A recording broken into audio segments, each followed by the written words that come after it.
इस वीडियो में हम लोग ट्रिग्नोमेट्री के बारे में पढ़ेंगे। जूनियर क्लासेस में ट्रिग्नोमेट्री तुम लोगों ने पढ़ा नहीं होगा, ये एक नया बिल्कुल टॉपिक है क्लास 10th के बच्चों के लिए, बट मुश्किल नहीं है, बहुत ही आसान सा चैप्टर है। अगर इसके कंसेप्ट को शुरुआत में ही समझ लोगे ना तो क्वेश्चंस बहुत ही ईजिली बनते हैं, बहुत ही अच्छे से बनेंगे और मज़ा आएगा इसको बनाने में। तो चलो इसको समझ लेते हैं, इसके अंदर हम लोग को क्या सब समझना है। ठीक है, ट्रायंगल्स के बारे में तुम लोग वैसे भी जानते होंगे, साइड्स होते हैं, उसके एंगल्स होती हैं, बट ट्रिग्नोमेट्री में हम लोग क्या पढ़ने वाले हैं कि उसके साइड और उसके एंगल्स के बीच में क्या रिलेशनशिप है। ठीक है, तो ट्रिग्नोमेट्री का मतलब क्या है, what do you mean by trigonometry? Actually it is branch of mathematics which deals with the measurement of angles and the problems allied with angles. ठीक है, तो इसके अंदर हम लोग उसके एंगल, ट्रायंगल के एंगल और उसके साइड के बीच में रिलेशनशिप इस्टेब्लिश करेंगे और सारी चीज़ों को फाइंड आउट करेंगे। कुछ मिसिंग होगा, वो सारी चीज़ें बड़ी ही ईजिली निकल जाएंगी। तो तुम लोगों ने ये भी देखा होगा कि ट्रायंगल्स के टाइप्स के बारे में तुम लोगों ने पढ़ा होगा। चलो उसके पहले मैं ये बता दूं कि ये जो ट्रिग्नोमेट्री है वो किन शब्द से मिलके बना है। तो ये दो शब्दों से मिलके बना हुआ है। जो फर्स्ट वर्ड है वो है ट्रिगोनॉन और दूसरा वर्ड है मेट्रॉन। ये ग्रीक वर्ड है। ठीक है, ट्रिगोनॉन और मेट्रॉन दोनों ही ग्रीक वर्ड हैं, लेकिन इसका एक्चुअली मीनिंग क्या होता है ये हम सभी जानते हैं। ट्रिगोनॉन जैसा कि ये वर्ड बता रहा है ट्रायंगल्स, ट्रायंगल के बारे में कुछ ना कुछ हमें जानकारी मिलेगा, और मेट्रॉन का मतलब होता है मेज़रमेंट। ठीक है, तो ट्रायंगल के मेज़रमेंट के बारे में इस चैप्टर के अंदर हम लोग सीखेंगे, और क्या सब सीखेंगे ये मैं अभी धीरे धीरे तुम लोगों को बताती चली जाऊंगी। अब यहाँ देखो कि ये ट्रायंगल कौन सा है, राइट एंगल ट्रायंगल, ये ऑब्ट्यूस एंगल ट्रायंगल, ये एक्यूट एंगल ट्रायंगल। ये सारी चीज़ें तुम लोगों ने जूनियर सेक्शन में पढ़ रखा है, बट हम लोग ट्रिग्नोमेट्री के अंदर सिर्फ और सिर्फ इसके बारे में कंसिडर करेंगे, इसकी ही बातें करेंगे। ठीक है, अब यहाँ देखो कि इस ट्रायंगल की जब मैं बात करूँ तो सबसे पहले इसका नामांकन कर दूँ, नेमिंग कर दूँ। तो मैंने इसका नाम क्या दे दिया, ABC। So the name of this triangle is ABC। Okay, यहाँ पर एंगल भी हमारा क्या है, 90 डिग्री। इस जगह पे ये एंगल 90 डिग्री है। अब इस ट्रायंगल के बारे में जानते होगे, परपेंडिकुलर होता है, बेस होता है और हाइपोटेनस होता है। तो चलो मैं इसको लिख देती हूँ, परपेंडिकुलर, बेस और हाइपोटेनस। तो ये चीज़ तो मगर जानते हो, लेकिन कन्फ्यूजन यहाँ पे क्या आएगी कि कई बार क्या होता है ना कि परपेंडिकुलर और बेस यहाँ पे इंटरचेंज करते हैं कैलकुलेशन के टाइम में, वो मैं क्लियर करूँगी। और हाइपोटेनस कभी नहीं अपना जगह बदलता, ये सबसे बड़ी लाइन है। अगर राइट एंगल ट्रायंगल में देखो तो हाइपोटेनस जो है वो बड़ी ही होती है, परपेंडिकुलर से भी बड़ी होगी और वो बेस से भी बड़ी होगी, क्योंकि हाइपोटेनस सबसे बड़ी लाइन है इस तीनों साइड को अगर कंपेयर करें तो। एंगल की अगर बात करें तो ये तो 90 डिग्री है, बट ये दोनों कैसे एंगल होंगे, एक्यूट एंगल से होंगे। ठीक है, क्योंकि दोनों का सम जो है वो 90 के बराबर आएगा, तो एक्यूट एंगल ही होगा। अब हमें इस चैप्टर में जो बेसिक चीज़ सीखना है वो है क्या, ये देखो। जैसे कि मैंने यहाँ पे सबसे पहले एक ट्रायंगल ड्रॉ कर लिया। ठीक है, इस ट्रायंगल का नाम भी दे देते हैं कुछ, ABC। ठीक है, अब इस ट्रायंगल में देखो क्या मैं बताना चाह रही हूँ वो चीज़, ये PBH मैंने लिख दिया। अब क्योंकि इस चैप्टर के अंदर हम लोग रिलेशनशिप इस्टेब्लिश करेंगे, तो देखो कि अगर P/H एक रेशियो है हमारे पास, B/H भी एक रेशियो है, ठीक है, और P/B भी एक रेशियो है। ये सब रेशियो को ही रिप्रेजेंट करता है। तुम रेशियो के बारे में जानते हो कि अगर A/B के फॉर्म में कोई चीज़ लिखा हुआ है तो वो एक्चुअली रेशियो के बारे में ही कुछ बताया जा रहा है। लेकिन यहाँ पे इस ट्रिग्नोमेट्री के अंदर जब साइड्स को हमने रेशियो में डाल दिया, देखो P/H कर दिया, B/H कर दिया, P/B कर दिया, ये कुछ ना कुछ तो बताएंगे। तो चलो इसका नेमिंग करते हैं कि क्या यहाँ पे ट्रिग्नोमेट्री के अंदर इसको नामांकन किया गया, क्या नाम दिया गया है। कुछ स्पेशल नाम हर किसी का देते हैं ना, तो ये नया चीज़ कुछ आया, कुछ इन्वेंट हुआ, तो अब कुछ नाम तो दिया जाएगा। तो इसका नाम क्या दिया गया, इस रेशियो का नाम दे दिया गया P/H के लिए साइन थीटा। ठीक है, अब इस थीटा से मत घबराना कि ये क्या लिख दिया मैंने, तो ये कुछ भी नहीं लिखा, ये एंगल है। ठीक है, जब कभी भी तुम ऐसा सिंबल देखो 0 लिखकर और ये बीच से कट दे रखा होता है, इसको क्या पढ़ते हैं हम लोग, theta. Theta is simply symbol of angle, X Y Z A B C कुछ भी हो सकता है, बट ट्रिग्नोमेट्री में शुरुआत करते हैं कुछ ऐसा सिंबल डालते हैं थीटा, इसके लिए कोई कन्फ्यूजन नहीं रखना है। आगे देखते हैं B/H के लिए क्या नाम रखा गया, तो ये नाम रखा गया है कॉस थीटा, और P/B के लिए क्या नाम रखा गया, तो टेन थीटा।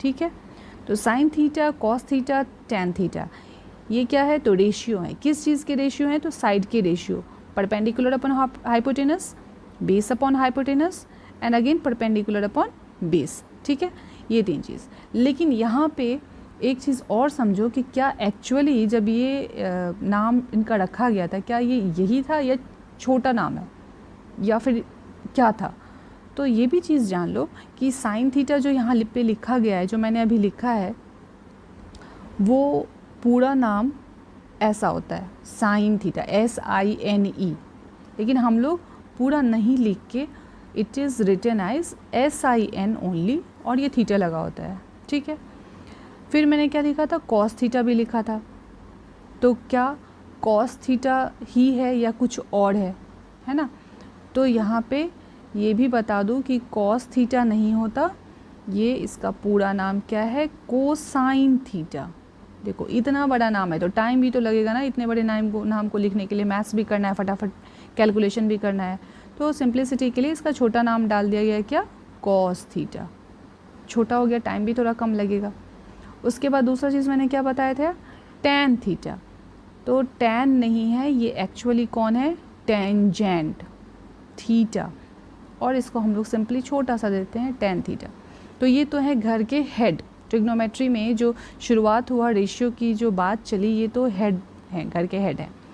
लेकिन इसका कुछ इससे कोई और भी आया हो, इससे कुछ इन्वेंट हुआ हो, इससे भी कुछ और आया हो, नया नाम उसको भी मिला हो, तो देखो हुआ क्या है, तो साइन का जो रेसिप्रोकल होता है, इस साइन का जो भी रेसिप्रोकल होता है उसका नाम क्या रखा गया है, कोसिकेंट। ठीक है, कोसिकेंट, और ये रहा थीटा। लेकिन एक्चुअली हम लोग कोसिकेंट नहीं लिखते, हम लोग छोटा नाम क्या कर देते हैं इसे, कोसेक थीटा।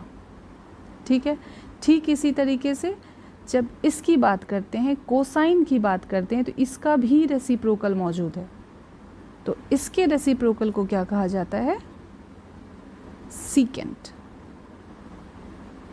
और सीकेंट थीटा ना लिख के हम लोग क्या लिखते हैं, सेक थीटा। ठीक, अब आ जाओ इसकी भी बात कर लें, टेंजेंट की। तो टेंजेंट थीटा यहाँ जो लिखा है, इसका भी कोई ना कोई रेसिप्रोकल होता होगा। ये कौन होता है, कोटेंजेंट थीटा। लेकिन इतना बड़ा इसे भी नहीं करेंगे, इसे भी छोटा करके हम लोग लिखेंगे, क्या लिखेंगे, कॉट थीटा। तो ये तो था नेमिंग की बात, जो कि मैंने पहले बताई कि साइन को ऐसे लिखते हैं, कोसाइन को ऐसे लिखते हैं, टेंजेंट को ये लिखते हैं, ये शॉर्ट नेम है। ये 6 के 6 जो ट्रिग्नोमेट्रिक रेशियोज़ हैं, इसको तुम्हें अच्छे से याद रखना है।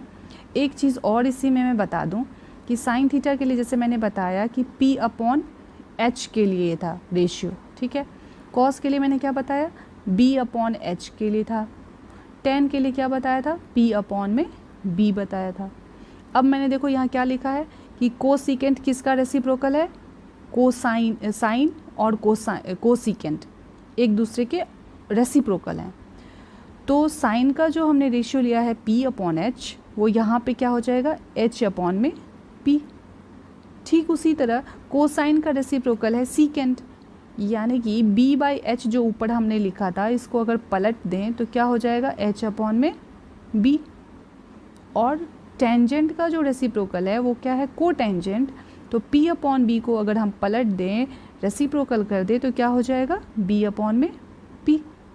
तो कितना आसान है कि अगर इस तीनों को अच्छे से याद रख लिया जाए, P/H, B/H, P/B, तो ये तो वैसे भी याद हो जाएंगे। एक छोटा सा चीज़ याद दिलाने के लिए मैं तुम्हें रखती हूँ देखो ये रखा मैंने P B H, ठीक है, ये H और एक सेकेंड, ये नहीं, ये P और ये B, ठीक है। अब यहाँ पे क्या तुम्हें याद रखना है, एक छोटा सा लाइन समझ लो, याद रखना है। वो क्या लाइन है, पंडित बद्री प्रसाद हर हर बोले, ठीक है, और साथ में सोना चांदी तोले। अब ये जो सोना चांदी तोले वो कहाँ पे तोले, तो इनके सर पे तोले, सोना ये चांदी, ठीक है, और ये रहा तोले। तो एक्चुअली ये जो S C और T मैंने लास्ट में लिखा है, ये क्या है, साइन, ये कॉस, ये टेन, और नीचे जो यहाँ पे लिखा गया है वो रेशियो को बता रहा है, P/H B/H P/B। तो साइन में जस्ट अभी तुमने पढ़ा था कि P/H होता है, कॉस में क्या पढ़ा था, तो B/H होता है, टेन में क्या पढ़ा था, तो P/B पढ़ा था। तो कितना अच्छा हो गया ना छोटा सा याद करने के लिए, साइन कॉस और टेन थीटा, ये बेसिक चीज़ है। अगर ये याद रखोगे तो आराम से साइन का रेसिप्रोकल क्या मैंने अभी बताया, कोसेक, ठीक है, कॉस का रेसिप्रोकल मैंने क्या बताया, सेक, और टेन का रेसिप्रोकल मैंने क्या बताया, कॉट, ठीक। तो यहाँ से P/H है, तो कोसेक अगर लिखना है तो बस H/P कर देना है, सेक लिखना है तो H/B, और कॉट लिखना है तो B/P करना है। और ये चीज़ याद रखना है, पंडित बद्री प्रसाद हर हर बोले, कौन तोले, तो सोना चांदी तोले, ठीक है। अब इस चीज़ को याद रखना, बट इसको इतना भी मतलब याद करने की ज़रूरत नहीं है, क्योंकि 10 क्वेश्चन ज़्यादा से ज़्यादा बनाओगे ना तो ये खुद ही याद हो जाएगा, इतना आसान है, ये आप लोगों से बहुत अच्छे से याद हो जाएगा। चलो आगे हम लोग देखते हैं, क्योंकि इसमें अभी बहुत कुछ सीखना बचा है हमारे पास। अब देखो यहाँ पे टेन थीटा का जो मैंने अभी बात किया, इसका रेसिप्रोकल कौन था, कॉट थीटा। इसको ऐसे भी तो लिखा जा सकता है, tan theta equal 1/cot theta. इसी चीज़ को ऐसे भी तो लिखा जा सकता है कि अगर टेन थीटा को कॉट थीटा से मल्टीप्लाई कर देंगे तो हो जाएगा क्या, 1, ठीक है। सिमिलर वे में sine theta equals to 1/cosec theta, और इसको ऐसे भी तो लिख सकते हैं, साइन को अगर cosec से मल्टीप्लाई करेंगे तो आंसर क्या आएगा, 1। और कौन बच गया, cos theta is equal to 1/sec theta. इसको ऐसे भी लिख सकते हैं, cos theta multiply by sec theta equals to 1। तो अगर कोई सा भी प्रॉब्लम कर रहे हो और यही रिज़ल्ट आ गया तो डायरेक्ट हम लोग 1 क्यों नहीं यहाँ पुट कर देंगे, साइन इंटू कॉसिक आया तो 1 पुट कर देंगे, कॉस इंटू सेक आया फिर से 1 पुट कर देंगे। और ये भी तुम्हें क्या करना है, याद रखना है, ठीक है। नेक्स्ट चीज़, अब अगला चीज़ तुम्हें क्या रखना है कि टेन तो समझ गए कि कॉट थीटा के साथ रेसिप्रोकल है, लेकिन टेन थीटा ज़रूरत पड़ने पर sine theta by cos theta भी होता है, ठीक है। साइन और कॉस थीटा जो है वो अगर डिवाइड कर देते हो तो वो टेन थीटा ही मिलता है, ठीक है, ये भी याद रखना है। तो हम लोग कॉट थीटा के लिए भी लिख सकते हैं कि वो कॉस थीटा अपॉन में साइन थीटा हो सकता है, ठीक है ना। तो जब ज़रूरत पड़ेगा हम लोग इसको ब्रेक डाउन कर सकते हैं, क्योंकि ये भी काम के लिए ही है कि आप न्यूमेरिकल जब बनाएं और कभी भी ज़रूरत पड़ती है उसको ब्रेक करने के लिए, तो इसका भी यूज़ किया जा सकता है, ठीक है। दूसरी बात ये है कि कभी स्क्वायर जब हमें करना होता है, सपोज़ करो कि टेन स्क्वायर थीटा है, तो इसको ऐसे भी लिखा जा सकता है टेन थीटा का होल स्क्वायर, ठीक है। कॉस स्क्वायर थीटा है तो इसको ऐसे भी लिख सकते हो कॉस थीटा का होल स्क्वायर। ये मैं इसलिए बता रही हूँ कि बहुत जगह बच्चे गड़बड़ करते हैं। इसके बाद आओ कि अगर ऐसा लिखा हो टेन ए प्लस बी, तो इसको कभी नहीं समझना कि ये है टेन ए प्लस टेन बी, ठीक है। अगर कभी ऐसा हो, कोई भी क्वेश्चन बना रहे हो कि यहाँ पे एंगल का सम फॉर्म में दे रखा है, तुम्हें ट्रू फॉल्स करने को ही दे दे कि क्या ये ऐसा होता है, तो बहुत सारे बच्चे सोचेंगे अच्छा ये ब्रैकेट के बाहर है तो चलो इसको मल्टीप्लाई कर दिया, ये डाल दिया, नहीं, ये क्या होगा, यहाँ पे ये गलत है, ये नहीं याद रखना है, ऐसा नहीं होता है, ठीक है ना। तो कुछ कुछ चीज़ें आप लोगों को बहुत अच्छे से याद रखनी है कि कंसेप्ट के लिए मैं ये बता रही थी कि एक चीज़ और बताऊंगी कि साइन थीटा पावर -1, इसका मतलब होता है 1 साइन थीटा, ठीक है। कुछ बच्चे क्या कर देते हैं ना कि ऐसे लिख देंगे, ये -1 है तो इसको कर देंगे साइन -1 थीटा। नहीं, ये गलत है, ऐसा नहीं होता है, क्योंकि ये जो यहाँ मैंने लिखा है sign to the power -1 theta, actually ये इन्वर्स ट्रिग्नोमेट्री के अंदर आता है। और ये जब आप पढ़ोगे ना इन्वर्स ट्रिग्नोमेट्री क्लास 12th में, उसके अंदर इस चीज़ को पढ़ोगे, तो ऐसा नहीं करना है। उसके बाद आप लोग टेबल भी याद रखो कि टेबल जो ट्रिग्नोमेट्रिक टेबल है वो भी याद रखना ज़रूरी है न्यूमेरिकल्स को सॉल्व करने के लिए। यहाँ पर जो मैंने टेबल डाला है, से साइन में 0 डिग्री है, साइन 0 डिग्री है तो 0 होगा, साइन 30 डिग्री है तो हाफ होगा, sine 45 degree 1/√2, sine 60 degree √3/2, sine 90 degree ये 1। यहाँ जो थीटा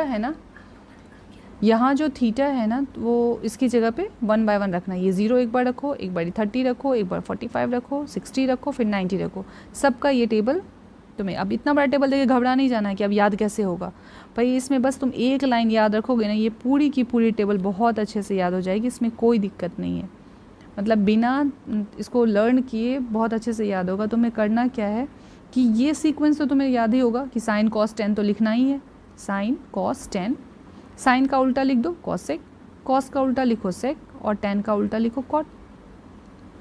और ये जो नंबर है इसको इंक्रीजिंग ऑर्डर में लिखना है, 0, 30, 45, 60, 90, ये नंबर्स तुम्हें याद रखने पड़ेंगे, क्योंकि अभी जो सीख रहे हो वो इसी के लिए सीख रहे हो। इसके आगे के एंगल्स भी सीखोगे, बड़े एंगल्स भी, बट 11th क्लास में, ठीक है। दूसरी चीज़ ये कि तुम्हें इस लाइन को बस याद रखना है, ठीक है। जैसे कि यहाँ पे मैंने लिखा साइन थीटा, अब 0 लिखा, 30 डिग्री, 45 डिग्री, 60 डिग्री और फिर 90 डिग्री। तो तुम्हें क्या रखना है, साइन 0 की वैल्यू होती है 0 और 90 की 1, तो ये दो चीज़ तो वैसे ही फिल हो गया। सेकेंड में हाफ याद रखो, और फिर 1/√2, और साइन 60 के लिए √3/2। ये टेबल अगर तुमने याद रख लिया तो समझो ये पूरी टेबल याद हो जाएगी। अब सोच रहे होगे कैसे। अब ये देखो कि कॉस मुझे फिल करना है, तो ये क्या करना है, बस रिवर्स कर दो, ये उल्टा बैठाना शुरू कर। देखो 1 यहाँ आके बैठ गया, √3/2 यहाँ आके बैठ गया, 1/√2 जहाँ था वहीं अभी है, 1/2 यहाँ आ गया और 0 यहाँ आ गया। अब 10 की बात करते हैं, तो अभी मैंने बताया था कि 10 किसके बराबर होता है, साइन अपॉन कॉस। तो यहाँ लाइन तो वैसे ही खींची हुई है, तो 0/1 क्या होगा, 0।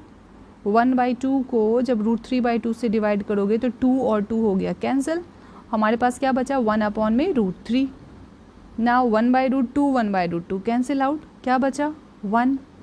इसमें क्या हुआ कि 2 और 2 कैंसिल आउट, अब क्या हुआ √3, और 1/0 is not defined. Not defined लिखो या इनफाइनाइट लिखो, कोई दिक्कत नहीं है। कॉसेक की जब बात करें तो साइन का उल्टा करना है, 0/1 क्या हो जाएगा, 1/0, नॉट डिफाइन होता। 1/2 को का रेसिप्रोकल करो, क्या मिलेगा 2। 1/√2 का रेसिप्रोकल कर दो, मतलब इसको रिवर्स करो, क्या मिलेगा √2। √3/2 को पलट दो, क्या मिलेगा 2/√3। 1 का रेसिप्रोकल करो, 1 मिलेगा। सिमिलर वे में सेक थीटा किसके लिए देखोगे, कॉस का, कॉस को बस उल्टा करो तुम्हें ये टेबल मिल जाएगा। 10 में बस इसको फिर से रेसिप्रोकल कर दो, तुम्हें कॉट की लाइन कंप्लीट हो जाएगी। तो तुम्हें क्या याद रखना है, बस और बस साइन का टेबल। बहुत ही आराम से न्यूमेरिकल्स जो हैं वो बनना शुरू हो जाते हैं, ठीक है। उसके बाद इस चैप्टर के अंदर स्क्वायर आइडेंटिटीज़ भी पढ़नी है, और 3 स्क्वायर आइडेंटिटीज़ हैं हमारे पास जो कि याद रखना है। जो फर्स्ट आइडेंटिटी है वो है sine square theta plus cos square theta equal 1, ठीक है। दूसरा क्या है, sec square theta minus ten square theta equal 1, और तीसरा है cosec square theta minus cot square theta equals to 1, ठीक है। तो ये 3 आइडेंटिटीज़ हैं जो कि चैप्टर के अंदर हमें सॉल्व करना है, मतलब इसका हेल्प लेना है। और ये बहुत ही अच्छी आइडेंटिटी है, अभी याद करो, आगे बहुत ही काम देगा, इसको लर्न करके रखना है। इसको चाहो तो तुम और भी ब्रेक कर सकते हो, क्योंकि a square minus B square की आइडेंटिटी लग रही है, इसको तोड़ भी सकते हो। अब मैं दिखाती हूँ, रुको। देखो, जैसे ये है हमारे पास sec square theta minus ten square theta 1, ये आइडेंटिटी है, ये होता है, आपको याद रखना है। बट हमने जूनियर सेक्शन में क्या पढ़ा है कि a square minus B square क्या होता है, a प्लस बी और a माइनस बी भी होता है। तो यहाँ पे 2 बॉक्सेस हम लोग बना सकते हैं कि sec theta minus tan theta भी लिख सकते हैं। अब चाहे तो इसको ऐसे भी तो लिखा जा सकता है ना कि sec theta plus tan theta is equal to 1 upon sec theta minus tan theta. मतलब कोई सा भी क्वेश्चन हो, अगर ये वैल्यू यहाँ तक ले आए हैं और हमें मैच करने के लिए इसकी ज़रूरत है, तो डायरेक्ट पुट कर सकते हैं ना, क्योंकि कहाँ से आ रखा है, यहाँ से आ रखा है, जो ओरिजिनल फॉर्मूला है वहीं से इन्वेंट हो रखा है। दूसरे में भी तुम लिख सकते हो, जो कॉसेक वाली आइडेंटिटी थी, cosec theta plus cot theta is equal to 1 upon cosec theta minus cot theta. ठीक है, तो ये सब चीज़ याद रखना है, दोनों ही सेम ही है। और इस सब को जितने अच्छे से याद रखोगे ना, न्यूमेरिकल बनाने में कभी दिक्कत नहीं होगी। ये सारी चीज़ों का कंसेप्ट अच्छे से याद रखना है, तो कोई भी प्रॉब्लम नहीं।